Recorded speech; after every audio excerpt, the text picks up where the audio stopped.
नमस्कार, team education India परिवार में मैं शिखर पांडे आप सभी भाई बहनों का खुले दिल से स्वागत करता हूं। उम्मीद के साथ कि अच्छे होंगे, पढ़ाई लिखाई भी अच्छे तरीके सबकी चल भी रही होगी। क्यों भाई, सब ठीक ठाक है? शिखा जी, धनंजय, अब्दुल मनान जी, आशा जी, उम्मीद करता हूं सब ठीक ठाक होगा, परेशानी नहीं आ रही होगी।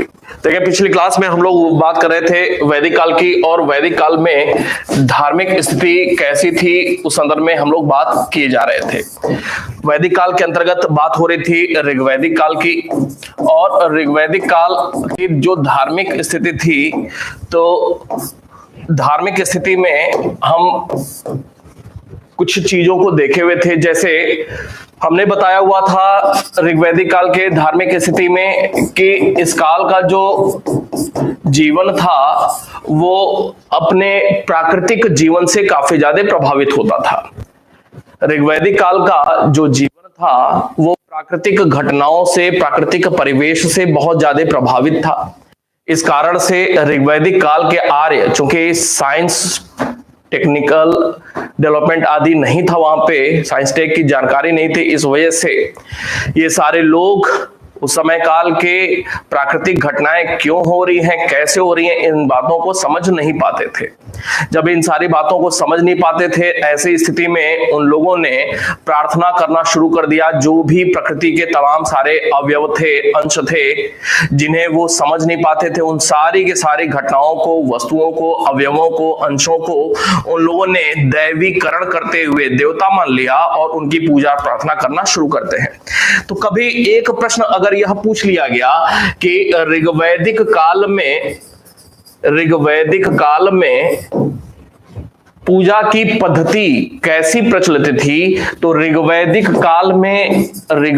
काल के लोग बेसिकली प्रार्थना किया करते थे। क्या किया करते थे? प्रार्थना किया करते थे। ऋग्वैदिक काल में यज्ञ आदि का उतना ज्यादा बोलबाला नहीं था। ध्यान में इस बात को रखेंगे कि ऋग्वैदिक काल में यज्ञ कर्मकांड बहुत ज्यादा प्रचलन में नहीं था, बल्कि ऋग्वैदिक काल में घटनाओं को लोग समझ नहीं पाते, तो सीधे सीधे प्रार्थना करना शुरू किया। और उन प्रार्थनाओं से संबंधित मंत्र ही कहां पे देखने को मिलते हैं? ऋग्वेद में देखने को मिलते हैं। तो ऋग्वेद में पूजा प्रार्थना से संबंधित मंत्र देखने को मिलते हैं। ऋग्वैदिक काल में यज्ञ कर्मकांड का प्रचलन नहीं था या बहुत ज्यादा नहीं होता था, बल्कि प्रार्थना ही पूजा की पद्धति स्वीकार की जाती थी। ऋग्वैदिक काल के अंतर्गत हमने देखा कि प्रकृति के जो घटनाएं होती थीं या जो अवयव होते थे, उनका क्या किया इन लोगों ने? दैवीकरण कर दिया। इसका मतलब कि ऋग्वैदिक काल के धार्मिक स्थिति में एक तथ्य निकल करके आता है कि ये लोग प्रकृति पूजा करते थे। उत्तर होगा हाँ।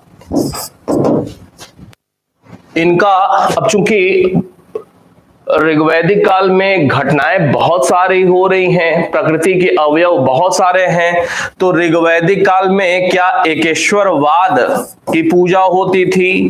तो उत्तर होगा नहीं, बहुदेववाद का कॉन्सेप्ट था, बहुदेववाद का। अगला एक तथ्य निकल करके आएगा कि क्या ऋग्वैदिक काल में महिला प्रधान समाज था? उत्तर होगा नहीं। जब महिला प्रधान समाज नहीं है, पुरुष प्रधान समाज है, पितृसत्तात्मक प्रकार का समाज है। यही रीजन है कि वैदिक जो देवमंडल है, वैदिक देवमंडल, वो कैसा देवमंडल देखने को मिलता है? पुरुष प्रधान देखने को मिलता है, अर्थात पुरुष देवताओं की अधिकता देखने को मिलती है, न कि महिला देवियों की संख्या अधिक देखने को मिलती है। देवताओं की संख्या ज्यादा है, देवियों की संख्या कम है। अब आगे बात करेंगे। आपको यह बताया हुआ था कि एक विद्वान थे जिनका नाम था यास्क। यास्क ने वैदिक देवमंडल को कुल 3 भागों में, किसने? वैदिक देवमंडल को यास्क ने कुल 3 भागों में बांटा हुआ है। कौन कौन से वो भाग हैं? तो यास्क के द्वारा जो वैदिक देवमंडल को 3 भागों में बांटा गया, सबसे पहला नाम आता है आकाश के देवता, इसके बाद ये सब याद करना होगा, इसके बाद अंतरिक्ष के देवता, अंतरिक्ष के बाद पृथ्वी के देवता, पृथ्वी के देवता। आकाश के देवता में पहला ही नाम आता है देव का, याद रखेंगे यह नाम बहुत ही महत्वपूर्ण है। आकाश के देवता में पहला ही जो नाम आता है वो नाम आता है देव का। और जैसे हम शांति पाठ करते हैं, ओम देव शांति अंतरिक्ष गोम शांति, तो ये जो देव शब्द है ना, ओम देव शांति, तो ये जो देव है ना, बेसिकली ये है क्या? तो समस्त जो आकाश है ना, ओम देव शांति, आकाश में जो भी कुछ चीज है वो सब कुछ शांतिमय रहे, यही शांति पाठ में बताया गया है। तो देव का मतलब ही है आकाश, देव का मतलब ही है आकाश। और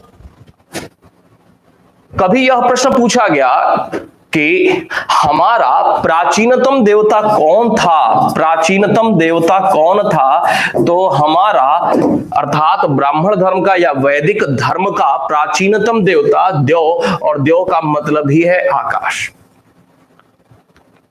देव के अलावा भी अन्य सारे यहां पे देवता देखने को मिलते हैं, जैसे विष्णु, जैसे वरुण, जैसे सूर्य, जैसे उषा आदि, ये सारे आकाश के देवता थे। प्रश्न क्या पूछा जाएगा आपसे? प्रश्न ये पूछा जाएगा कि निम्नलिखित में से किस विद्वान ने वैदिक देवमंडल को 3 भागों में बांटा है? उत्तर है यास्क। एक चीज, कितने भागों में बांटा है वैदिक देवमंडल को? 3। क्या क्या प्रश्न पूछा जाएगा वो बता रहा हूं। यास्क ने बांटा है कितने? 3 भागों में। निम्नलिखित में से कौन सा एक भाग नहीं था? तो आकाश के देवता, अंतरिक्ष के देवता और पृथ्वी के देवता, ये 3 थे। चौथा ऑप्शन जो भी रहेगा वो गलत होगा। चौथे प्रकार का प्रश्न, वैदिक देवमंडल में प्राचीनतम देवता कौन था? देव था। देव का अर्थ क्या है? आकाश। इसके अलावा आकाश के देवता ही ये सारे लोग भी थे, लेकिन इनका नाम भूल भी जाएंगे तो कोई बात नहीं है, प्रश्न में ऐसे नहीं न पूछा गया न पूछा जाएगा। इसी कड़ी में एक बहुत ही महत्वपूर्ण अंतरिक्ष के देवता की बात करते हैं। अंतरिक्ष के देवता में एक नाम जो कि निश्चित रूप से आपको पता होगा, इंद्र का, इंद्र। और पृथ्वी के देवता की अगर बात किया जाए तो अग्नि का नाम आता है, सोम का नाम आता है, पूषण का नाम आता है आदि, ये सब पृथ्वी के देवता के रूप में जाने जाते हैं। अब थोड़ा सा बात करेंगे कुछ देवताओं को लेकर के। देव के बारे में हमने देखा, देव के विषय में हमने देखा, यह प्राचीनतम देवता है, प्राचीनतम देवता। अगर बात किया जाए इंद्र की, तो इसको लेकर के क्या क्या प्रश्न पूछा गया है या क्या पूछा जाएगा, रिपीटेशन है बार बार। इंद्र किस प्रकार का देवता था? तो इंद्र अंतरिक्ष का देवता था। पहली बात, अंतरिक्ष का देवता था। एक चीज। दूसरी महत्वपूर्ण बात, इंद्र किस प्रकार का देवता था? तो यह वर्षा का देवता था, यह युद्ध का देवता था। तीसरी महत्वपूर्ण बात कि ऋग्वेद में सर्वाधिक किस देवता का उल्लेख मिलता है? तो ऋग्वेद में सर्वाधिक 250 बार उल्लेख इंद्र का ही देखने को मिलता है। चौथी महत्वपूर्ण बात, इसके क्या कुछ अन्य नाम भी हैं? तो हाँ, बिल्कुल हैं। ऋग्वेद में इसके अन्य नाम भी बताए गए हैं। जैसे इसी को पुरंदर कहा गया है, इसी को पुरभिद कहा गया है, पुरंदर, पुरभिद, तोनन, अत्सुजीत, सर्पांतक, वज्रबाहु आदि, ये सारे नाम जो हैं यह इंद्र के लिए ही प्रयोग किए गए हैं। फिर से रिपीट करते भाई, वैदिक देवताओं में प्राचीनतम देवता कौन था? लिखते रहेंगे। वैदिक देवमंडल में, वैदिक देवताओं में प्राचीनतम देवता कौन था? देव। दूसरी बात कि ऋग्वेद में या ऋग्वैदिक काल का सबसे महत्वपूर्ण देवता कौन था, तो उत्तर है इंद्र। क्यों सबसे महत्वपूर्ण देवता है? क्योंकि सर्वाधिक बार उल्लेख इसी का हुआ है। इंद्र किस से संबंधित था, आकाश, पृथ्वी या अंतरिक्ष से? तो यह अंतरिक्ष का देवता था। किस प्रकार का देवता था? यह वर्षा और युद्ध से संबंधित देवता था। इंद्र के कुछ अन्य नाम भी देखने को मिलते हैं। हाँ, पुरंदर, पुरभिद, तोनन, असुजीत, सर्पांतक, वज्रबाहु आदि इंद्र के नाम देखने को मिलते हैं। क्लियर है यहां तक? क्लियर है भाई? अगली महत्वपूर्ण बात, जो दूसरा महत्वपूर्ण देवता है इंद्र के बाद, अग्नि। जो दूसरा महत्वपूर्ण देवता है वो है अग्नि।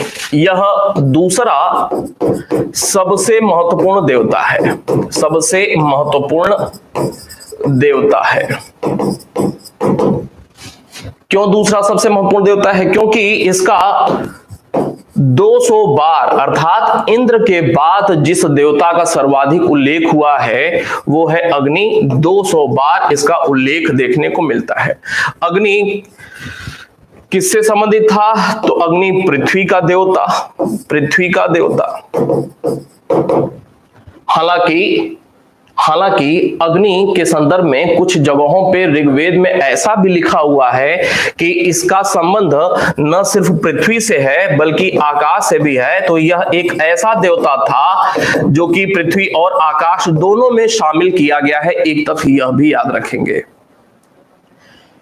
बेसिकली यह पृथ्वी का ही देवता था क्योंकि अग्नि सदैव पृथ्वी पर ही जलती है। लेकिन इसका जो संदेश था वो आकाश तक जाता था।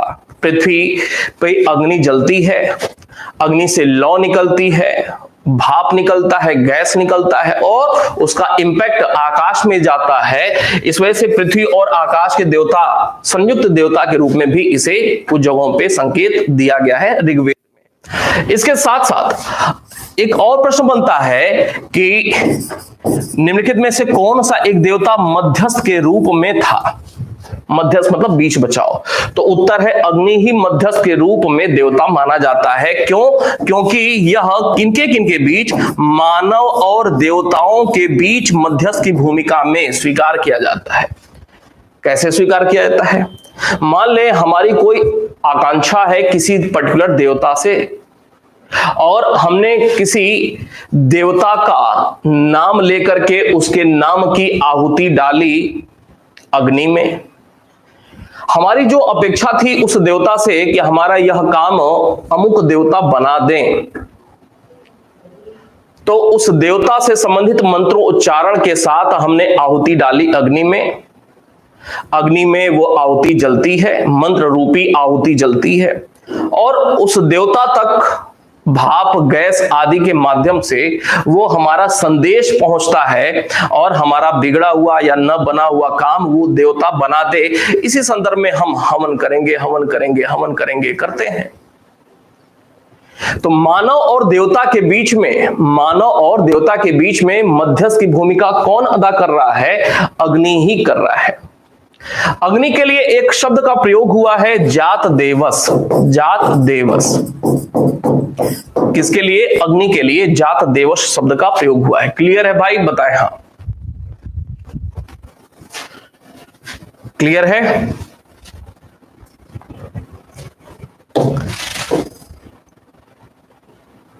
आगे बात करते हैं।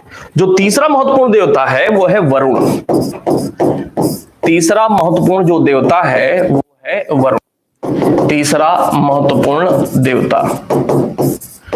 तीसरा महत्वपूर्ण देवता क्यों? क्योंकि अग्नि के बाद दूसरा सबसे महत्वपूर्ण या दूसरा सबसे ज्यादा उल्लेख होने वाला देवता था अग्नि, और अग्नि के बाद जो सर्वाधिक उल्लेख जिस देवता का मिलता है वो है वरुण। कुल 120 बार उल्लेख, कितनी? 120 बार उल्लेख देखने को मिलता है।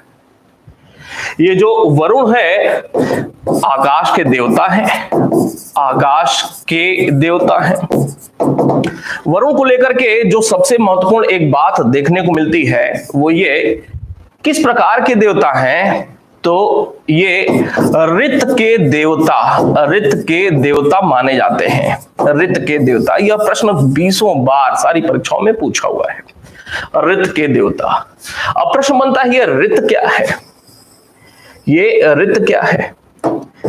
आज जैसे हम देखते हैं कि ग्लोबल वार्मिंग हो रहा है, पर्यावरण अपकर्ष हो रहा है, पर्यावरण प्रदूषण हो रहा है, पारिस्थितिकी असंतुलन हो रहा है। वो सब क्यों हो रहा है? जब प्रकृति का जो अपना नियम है उसमें मानव छेड़छाड़ कर रहा है अपने गतिविधियों से।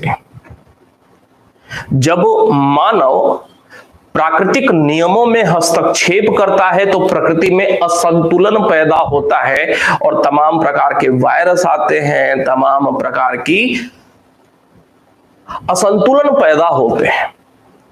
अर्थात प्रकृति का अपना एक नियम है, उस संतुलन में जब हम छेड़छाड़ करते हैं तब समस्या पैदा होती है। तो ऋत क्या है? तो यह जो प्राकृतिक नियम है जिसे हम प्रकृति का मूलभूत नैतिक नियम कह सकते हैं। प्रकृति का मूलभूत नैतिक नियम कह सकते हैं। इसके लिए ही ऋत शब्द का प्रयोग हुआ है ऋग्वेद में। प्राकृतिक या नैतिक नियम के लिए ही ऋग्वेद में ऋत शब्द का प्रयोग हुआ है। और ऋत का देवता या प्राकृतिक नियम, नैतिक नियम का देवता कौन था? यह वरुण था। याद रहेगा। ऋत का अधिपति मतलब संरक्षक या देवता। तो ऋत का अधिपति कौन था? तो ऋत का अधिपति वरुण देवता था। वरुण आकाश के देवता हैं, ऋत के देवता हैं। ऋत का अर्थ क्या होता है? प्राकृतिक या नैतिक नियम। ऋग्वेद में एक और महत्वपूर्ण बात है कि तमाम जगहों पर ऋग्वेद में वरुण और मित्र का नाम एक साथ लिया गया है। प्रश्न बनता है कि निम्नलिखित में से किन देवताओं को जोड़ी के रूप में दर्शाया गया है ऋग्वेद में? तो ये है वरुण और मित्र ही। क्या शब्द प्रयोग किया गया है जब एक साथ यूज किया गया है इनका नाम? मित्रा वरुण शब्द का प्रयोग किया गया है जोड़ी के रूप में। याद रहेगा। ये तमाम सारे प्रश्न जो पीछे बने हुए हैं या आगे जो बन सकते हैं, वो सारे प्रश्नों के साथ आपको बातें बताते चले जा रहे हैं। मित्रा वरुण शब्द, मित्र और वरुण जोड़ी के रूप में अनेक जगहों पर ऋग्वेद में इनका प्रयोग हुआ है। महत्वपूर्ण तथ्य है। क्लियर है ये सारी बातें?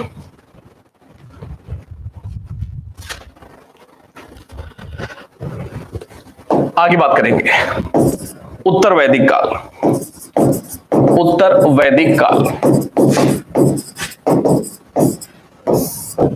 वैदिक काल की जब बात होती है तो पहला ही प्रश्न बनता है, इसका आरंभ कब से माना जा रहा है? तो लगभग 1000 ईसा पूर्व से इसका आरंभ माना जा रहा है।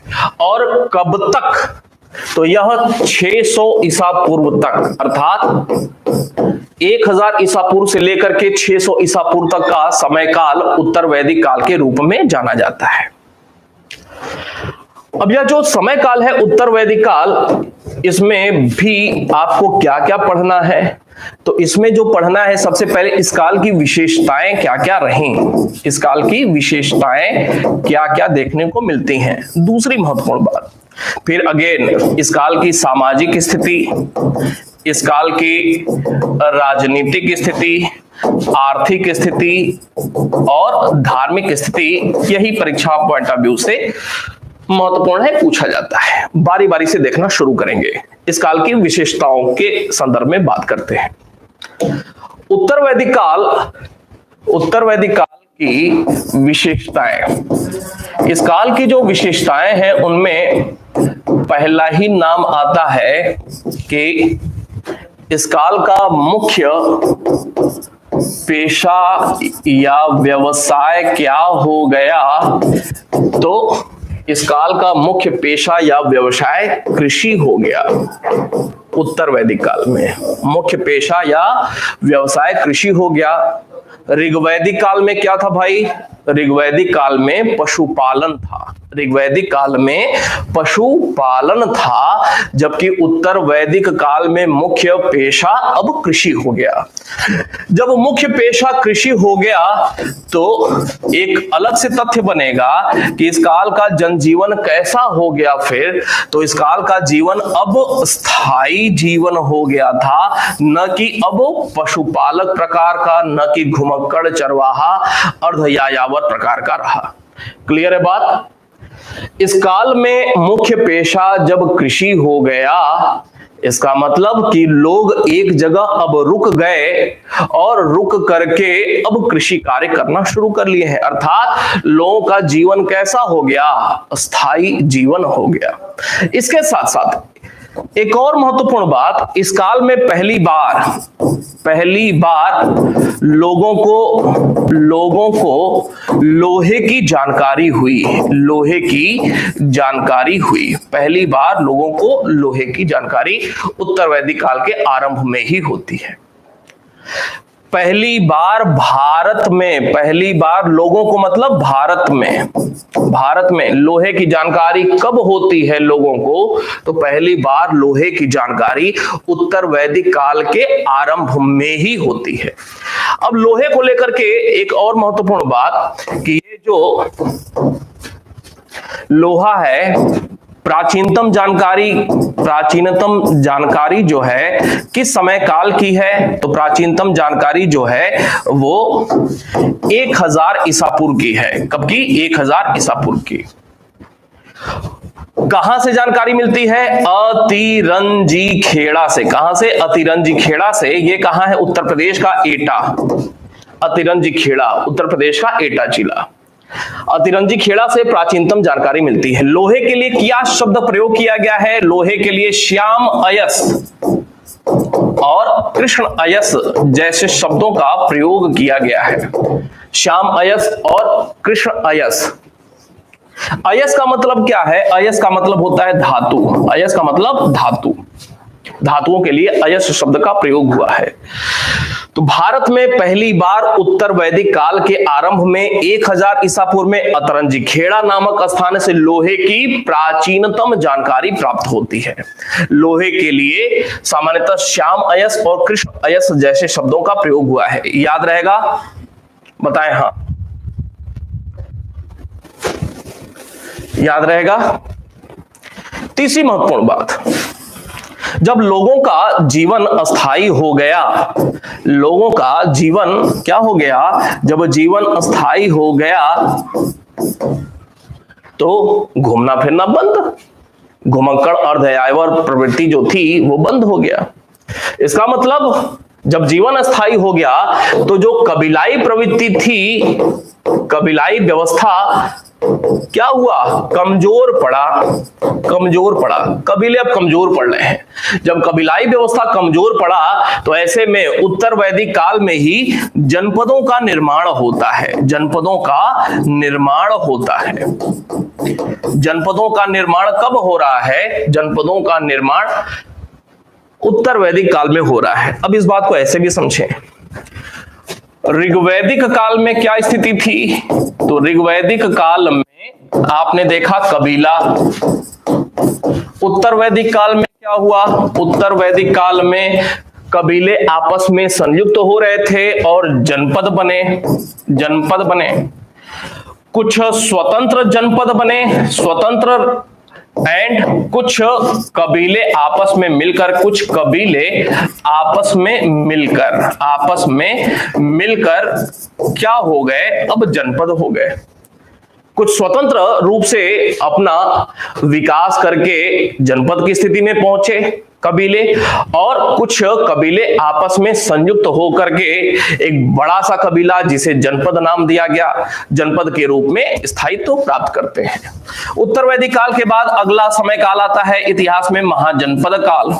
महाजनपद काल में यही जनपद और विकसित होते हुए और बड़े होते हुए और क्षेत्र एक्वायर करते हुए किस रूप में आते हैं? यही महाजनपद के रूप में आते हैं। महाजनपद का मतलब क्या है? महाजनपद का मतलब है राज्य। क्लियर है ये कॉन्सेप्ट? बताएं। हाँ, क्लियर है? ऋग्वैदिक काल में कबीला, उत्तरवैदिक काल में कबीला अब जनपद हो गया, और महाजनपद काल अर्थात छठी सदी ईसा पूर्व, छठी सदी ईसा पूर्व में क्या हुआ? छठी सदी ईसा पूर्व में यही जनपद और विकसित होते हुए और क्षेत्रफल में फैल करके यही जनपद अब महाजनपद अर्थात राज्य की स्थिति में पहुंच जाते हैं। क्लियर है? अब बात करेंगे यहां पे। तो जीवन स्थायी हो गया जब उत्तर वैदिक काल में कबीलाई व्यवस्था कमजोर होती है और जनपदों का निर्माण होता है। इसके साथ साथ और भी कुछ नई बातें इस समय काल में देखने को मिलती हैं। इस काल में क्या हुआ कि वर्ण व्यवस्था जो थी, वर्ण व्यवस्था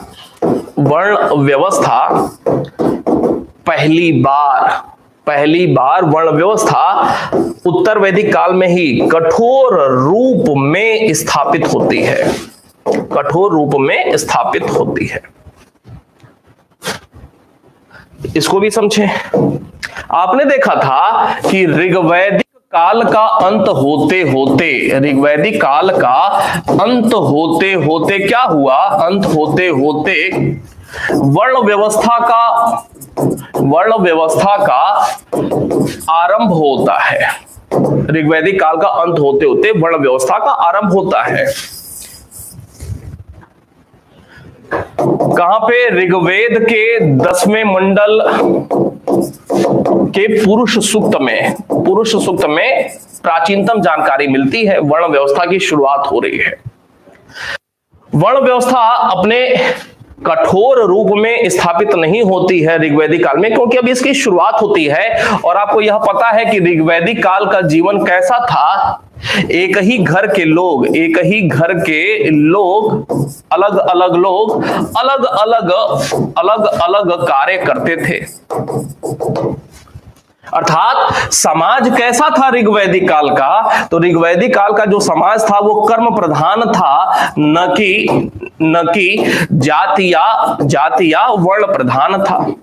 क्यों भाई? जाति या वर्ण प्रधान नहीं था, बल्कि कर्म प्रधान था। एक ही घर के लोग अलग अलग कार्य करते थे। वर्ण व्यवस्था की ब्राह्मण, क्षत्रिय, वैश्य, शूद्र की शुरुआत तो हो जाती है। ब्राह्मण, क्षत्रिय, वैश्य, शूद्र की शुरुआत ऋग्वैदिक काल का अंत होते होते हो जाती है।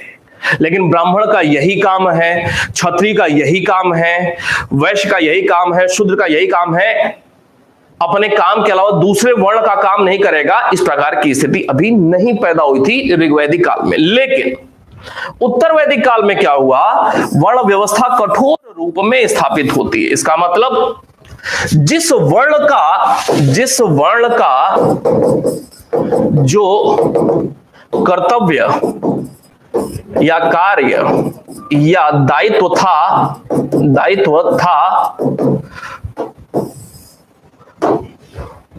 वही कार्य करते थे।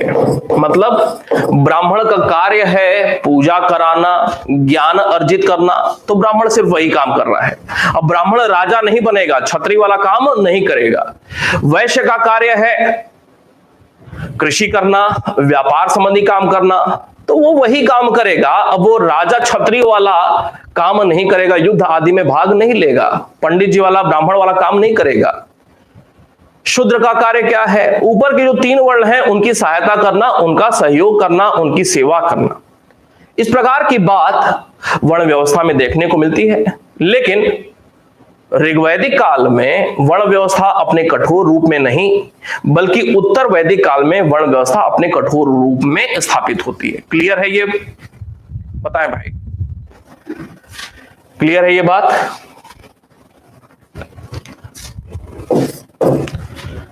अगली महत्वपूर्ण बात, उत्तर वैदिक काल में ही आश्रम व्यवस्था की शुरुआत होती है। आश्रम व्यवस्था के साथ साथ पुरुषार्थ और संस्कारों की शुरुआत होती है। संस्कार का आरंभ होता है, उत्तर वैदिक काल में ही नई बातें समाज में देखने को मिलती हैं। आश्रम व्यवस्था में क्या है? आश्रम व्यवस्था में आपको पता है कुल 4 आश्रम की बात की जाती है हमारे वैदिक धर्म में।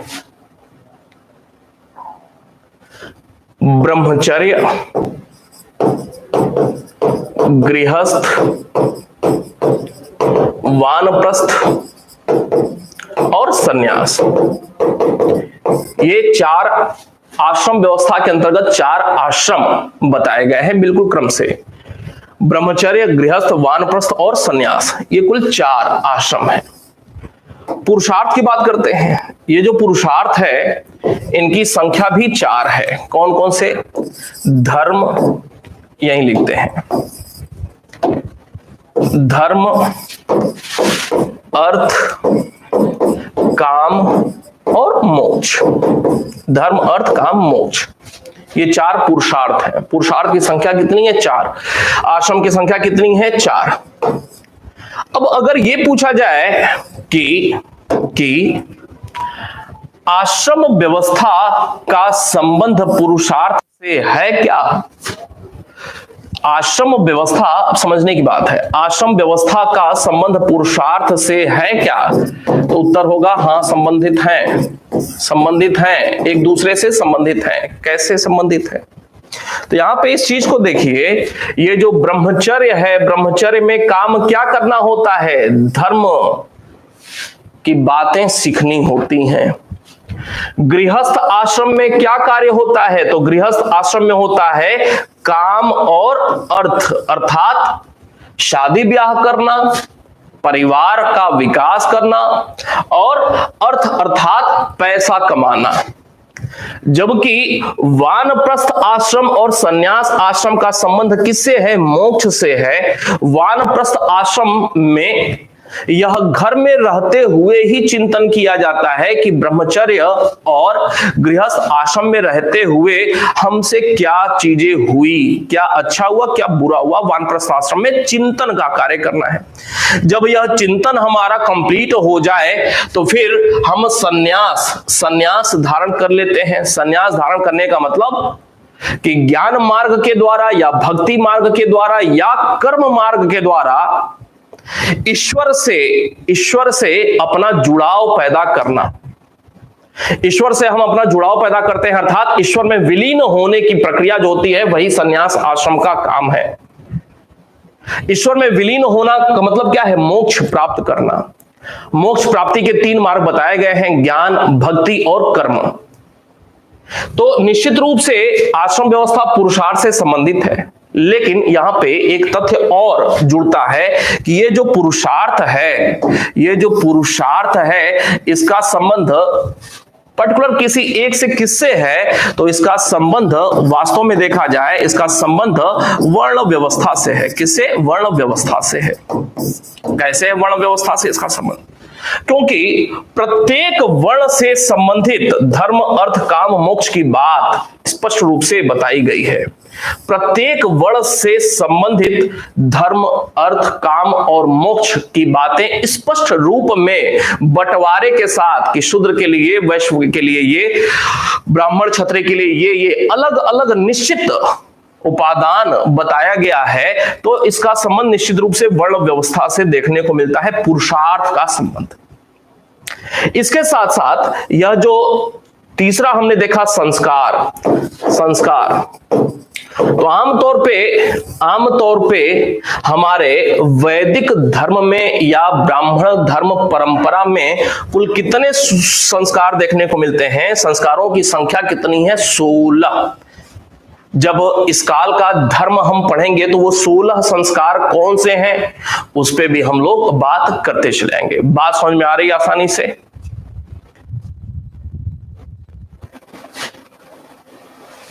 बात समझ में आ रही है? आगे बढ़े। अब उत्तर वैदिक काल की बात करते हैं। ध्यान से देखिएगा, विशेषताओं की बात हो रही है। उत्तर वैदिक काल, विशेषताएं देख रहे हैं हम लोग। अगर भौगोलिक परिवेश की बात किया जाए, इस काल के भौगोलिक परिवेश की बात किया जाए, तो ऋग्वैदिक काल में आपने देखा मुख्य केंद्र क्या था? सप्त सैंधव क्षेत्र था। ऋग्वैदिक काल में क्या था? ऋग्वैदिक काल में आर्यों का मुख्य केंद्र क्या था? तो सप्त सैंधव क्षेत्र था। सप्त सैंधव क्षेत्र था। क्यों भाई? लेकिन उत्तर वैदिक काल में क्या हो रहा है? उत्तर वैदिक काल में इनका भौगोलिक क्षेत्र, भौगोलिक परिवेश क्या हुआ? तो यह सप्त सैंधव क्षेत्र से और आगे बढ़ जाते हैं।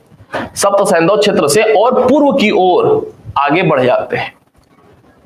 अब उत्तर वैदिक काल में इनका भौगोलिक क्षेत्र क्या था? तो अब ये समस्त गंगा घाटी से परिचित हो चुके थे। घाटी से परिचित हो चुके थे। उत्तर वैदिक काल के आर्य अब समस्त गंगा घाटी क्षेत्र से परिचित हो चुके थे। समस्त गंगा घाटी कहने का मतलब क्या है? समस्त उत्तर भारत से परिचित हो चुके थे। उत्तर भारत से परिचित हो चुके थे। इसका मतलब क्या है? इसका मतलब यह है कि ये जो यहां पे नर्मदा नदी है, नर्मदा नदी, ये है अरब सागर, ये है बंगाल की खाड़ी, ये है नर्मदा नदी। ध्यान से देखिएगा। समस्त उत्तर भारत से परिचित हो चुके थे। उत्तर वैदिक काल के आर्य समस्त उत्तर भारत से, समस्त गंगा घाटी क्षेत्र से परिचित हो चुके थे। इसका मतलब क्या है कि ये जो सप्त सैंधव क्षेत्र था, इससे ये वाला पूरा एरिया जो था, ये ऋग्वैदिक काल में इस एरिया की जानकारी थी, सप्त सैंधव क्षेत्र वाला। लेकिन ऋग्वैदिक काल का अंत होते होते ये लोग आगे की ओर बढ़ते चले गए, आगे की ओर बढ़ते चले गए, आगे की ओर बढ़ते चले गए। बढ़ते बढ़ते कहां तक पहुंच गए? ये लोग पश्चिम बिहार में, कहां पे? पश्चिम बिहार में। कहां तक? सदानीरा नदी तक। कहां पे? सदानीरा या गंडक नदी तक, गंडक नदी तक पहुंच गए। अर्थात समस्त उत्तर भारत से परिचित हो चुके हैं। पश्चिम बिहार गंडक नदी या सदानीरा नदी तक क्या हुआ था? आर्य संस्कृति का फैलाव हो चुका था। आर्य संस्कृति का फैलाव हो चुका था। आर्य संस्कृति का, ब्राह्मण क्षत्रिय वैश्य शूद्र वाली जो परंपरा थी, आर्य संस्कृति का फैलाव गंडक या सदानीरा नदी तक हो चुका था। गंडक को ही सदानीरा कहा गया है। ये आर्य संस्कृति की बात है। लेकिन समझने की बात यह है कि ये जो गंडक नदी है, इसके पूर्व में ये अंग और मगध क्षेत्र है। अंग और मगध क्षेत्र है। गंडक या सदानीरा नदी तक आर्य संस्कृति का फैलाव हो चुका है। लेकिन गंडक नदी के पूर्व में अंग और मगध क्षेत्र है। इसका मतलब क्या है? इसका मतलब तो यह हुआ कि अंग और मगध क्षेत्र में क्या हुआ? ये आर्य संस्कृति से क्या रह गए? आर्य संस्कृति से अछूते रह गए। अछूते रह गए, यही ना मतलब है भाई। उत्तर वैदिक काल तक अंग और मगध, उत्तर वैदिक काल तक यह अछूते रह गए। क्यों भाई? अंग और मगध आर्य संस्कृति से अछूते रह गए। जब आर्य संस्कृति का फैलाव यहां तक नहीं हो पाया, इसीलिए अंग और मगध के लिए उत्तर वैदिक काल की रचनाओं में, अंग और मगध के लिए उत्तर वैदिक काल की रचनाओं में किस एक शब्द का प्रयोग किया गया है? यह है व्रात्य। व्रात्य शब्द का प्रयोग किया गया है। व्रात्य शब्द का प्रयोग किसके लिए किया गया है? मगध के लिए किया गया है, अंग के लिए किया गया है। किस संदर्भ में किया गया है? क्योंकि आर्य संस्कृति यहां तक पहुंच नहीं पाई थी। व्रात्य का मतलब क्या है? तो व्रात्य का अर्थ है निम्न कोटि के लोग। निम्न कोटि, आर्य अपने आप को श्रेष्ठ मान रहे हैं और आर्य संस्कृति जहां नहीं पहुंच पाई वो सारे लोग व्रात्य के तौर पे जाने जा रहे हैं। क्लियर है बात? आसान है, समझ में आ रही है बातें? व्रात्य शब्द का प्रयोग हुआ है। अब एक चीज और देखें कि ये समस्त गंगा घाटी क्षेत्र से ये लोग परिचित हो चुके हैं।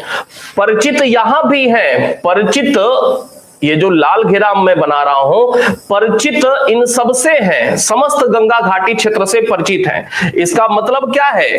परिचित है। परिचित का मतलब क्या है? इन क्षेत्रों की भी जानकारी है, जानकारी इन क्षेत्रों की भी है, बट लेकिन आर्य संस्कृति हर जगह नहीं फैली हुई है। आर्य संस्कृति हर जगह नहीं फैली है। क्लियर है भाई? परिचित है कि उधर भी क्षेत्र है, लेकिन आर्य संस्कृति का फैलाव उन क्षेत्रों में नहीं हुआ है। आर्य संस्कृति का फैलाव उत्तर वैदिक काल तक, कहां तक? गंडक या सदा नीरा नदी तक ही। आर्य संस्कृति का फैलाव गंडक या सदा नीरा नदी तक ही है, लेकिन इसके पूर्व भी क्षेत्र है। उत्तर वैदिक काल के आर्यों को जानकारी थी। कैसे जानकारी थी? क्योंकि क्योंकि क्योंकि क्योंकि इसका उत्तर है शतपथ ब्राह्मण। शतपथ ब्राह्मण, शतपथ ब्राह्मण में बंगाल की खाड़ी का भी उल्लेख है, बंगाल की खाड़ी का भी उल्लेख है, अरब सागर का भी उल्लेख है, अरब सागर का भी उल्लेख है। इसके साथ साथ नर्मदा नदी का भी उल्लेख है, लेकिन नर्मदा शब्द का प्रयोग नहीं किया गया है, रेवा शब्द का प्रयोग किया गया है, का उल्लेख देखने को मिलता है। नर्मदा, दक्षिण में नर्मदा नदी, नर्मदा शब्द का प्रयोग नहीं हुआ है, बल्कि नर्मदा के स्थान पे रेवा शब्द का प्रयोग हुआ है। तो रेवा का तात्पर्य क्या है? नर्मदा। क्लियर है बात? क्लियर है? शतपथ ब्राह्मण में बंगाल की खाड़ी, अरब सागर, नर्मदा नदी के लिए रेवा शब्द का प्रयोग किया गया है। इन शब्दों का जिक्र है, अर्थात मतलब ये है कि ये जो उत्तर वैदिक काल के आर्य थे उनको इस वाले क्षेत्र की भी जानकारी हो चुकी थी, इस वाले बंगाल की खाड़ी क्षेत्र की भी जानकारी हो चुकी थी, और ये जो सदा नीरा या गंडक के पूर्व का एरिया है इसकी भी जानकारी हो चुकी थी। लेकिन अगर प्रश्न ये पूछा गया कि आर्य संस्कृति का फैलाव कहां तक था, तो आर्य संस्कृति का फैलाव ये गंडक नदी, सदा नीरा नदी तक ही आर्य संस्कृति का फैलाव हो पाया था। आर्य संस्कृति गंडक नदी या सदा नीरा नदी तक ही पहुंच पाई थी, अर्थात पश्चिम बिहार। अब एक प्रश्न और बनता है यहां पे कि समस्त गंगा घाटी से परिचित हो चुके थे, संपूर्ण उत्तर भारत में आर्य संस्कृति का यह प्रसार देखने को मिल रहा है, तो आर्यों के इस प्रसार में, आर्यों के उत्तर भारत में कहां तक? गंडक या सदा नीरा नदी तक प्रसार में किसकी भूमिका थी?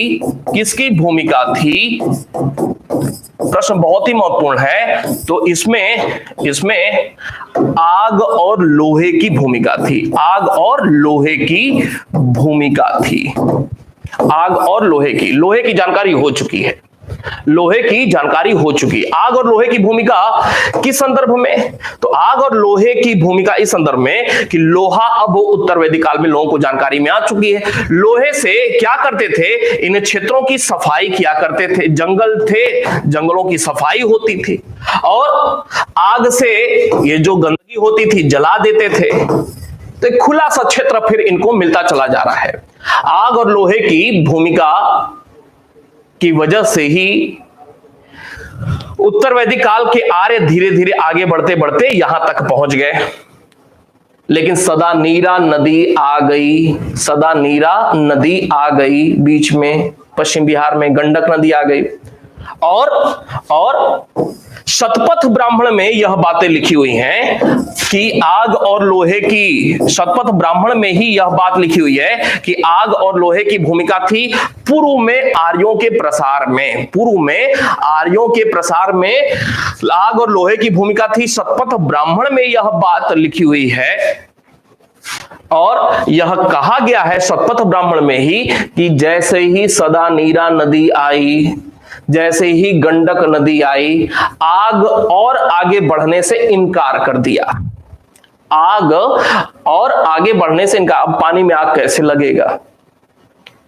ठीक है, तो उत्तर वैदिक काल का अंत होते होते आर्य संस्कृति का प्रसार कहां तक हो चुका था? पश्चिम बिहार तक। कौन से नदी तक? सदा नीरा या गंडक नदी तक।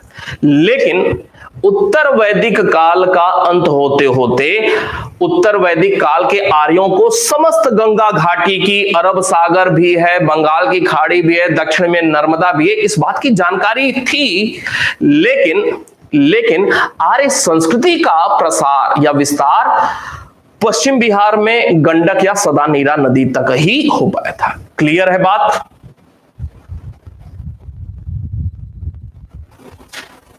क्लियर है भाई?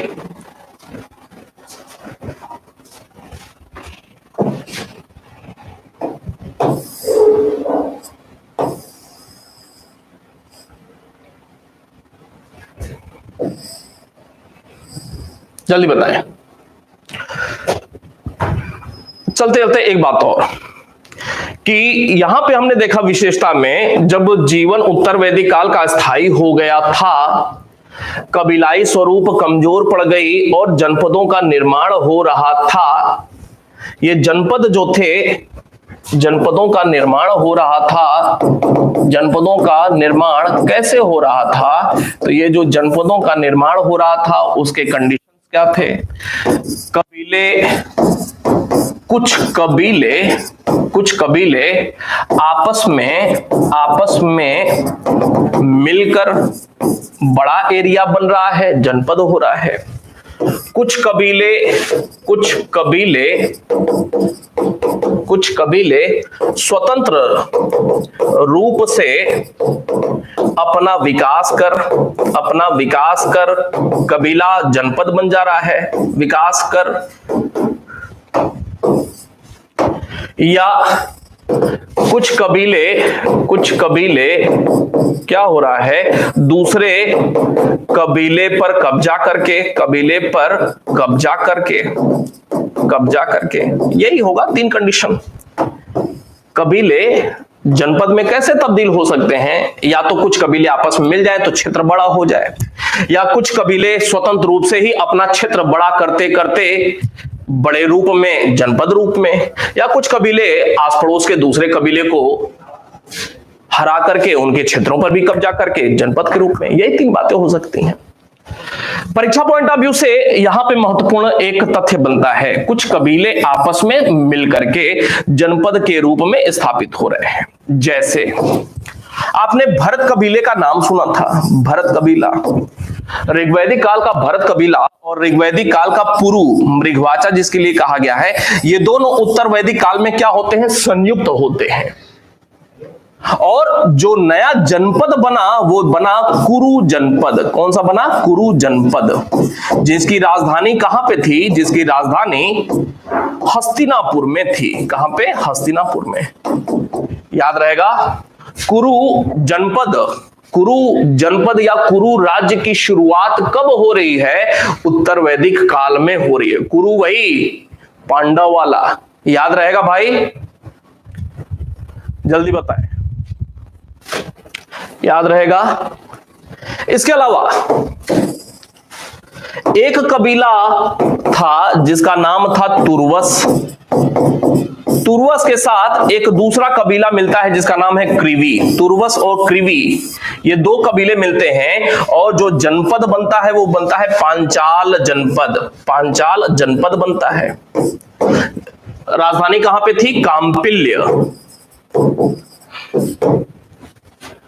उत्तर वैदिक काल में कुछ स्वतंत्र रूप से भी जनपद देखने को मिलते हैं, जैसे काशी। काशी की शुरुआत कब से? काशी की शुरुआत उत्तर वैदिक काल से, याद रखना है। और उत्तर वैदिक काल से लेकर के आज तक काशी जीवंत है, और सारे क्षेत्र धराशायी हो गए, और सारे नगर या जनपद धराशायी हो गए, लेकिन काशी आज तक जीवित स्थल है। मतलब एक बार जब यहाँ पे बसावट हुई ना इस काल में, उसके बाद से यहाँ पे आबादी कभी भी समाप्त नहीं हुई किसी भी कारण से। इसके अलावा एक नाम आता है कैकेय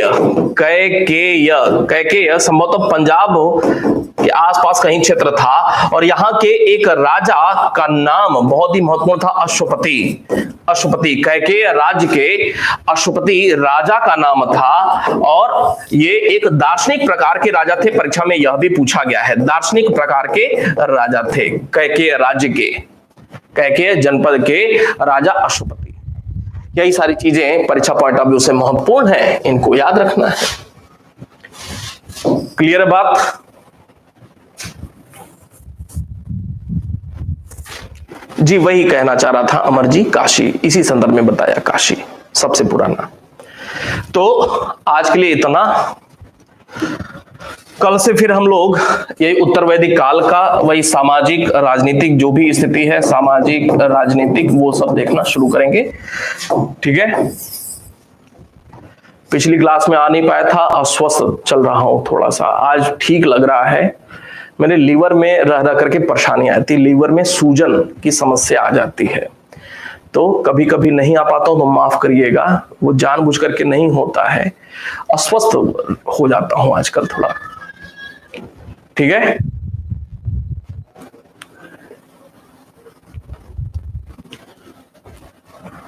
और ये पूरा प्राचीन भारत ऐसे ही हम लोग समझ करके, ठीक है, प्राचीन भारत बता दें कि संपूर्ण ये प्राचीन भारत है ना, ये मोटे तौर पे 25 से 30 जुलाई तक फिनिश हो जाएगा। बहुत अच्छे से हम लोग पढ़ करके संपूर्ण प्राचीन भारत 25 से 30 जुलाई तक ऐसे ही समाप्त कर लेंगे। ठीक है, और एक बात बताऊं कि कल से हम लोग एक दूसरी क्लास भी करेंगे कल से, और मुगल पढ़ना शुरू करेंगे, मुगल साम्राज्य पढ़ना शुरू करेंगे। एक सप्ताह में यह पूरा मुगल साम्राज्य हम लोग फिनिश करेंगे। ठीक है, तो ये वाला काम भी कंप्लीट हो जाएगा, और लगभग देखा जाए तो ये 25-30 जुलाई तक आते आते पूरा विधिवत तौर पे हमारा सारा काम फिनिश हो जाएगा। तो बिल्कुल परेशान भी नहीं होना है। ठीक है, बस हम लोग धीरे धीरे ऐसे ही काम करते चले जाए, 20-25 दिन की बात रहेगी, सारा का सारा काम कंप्लीट हो जाएगा हमारा बहुत अच्छे से। हमने एक काम यह किया कि परीक्षा के समय को ध्यान में रखा, और मैक्सिमम शॉर्ट वाला काम मुझे आता नहीं है, न तो मैं कभी कराता हूं, वो बेकार काम होता है।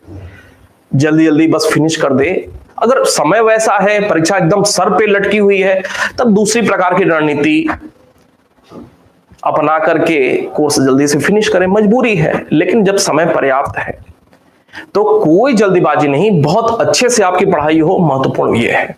और हमने फिर वही ध्यान में रख करके, परीक्षा के समय को ही ध्यान में रख करके इत्मीनान से धीरे धीरे सारी चीज बहुत अच्छे तरीके से आपके पास पहुंच जाए,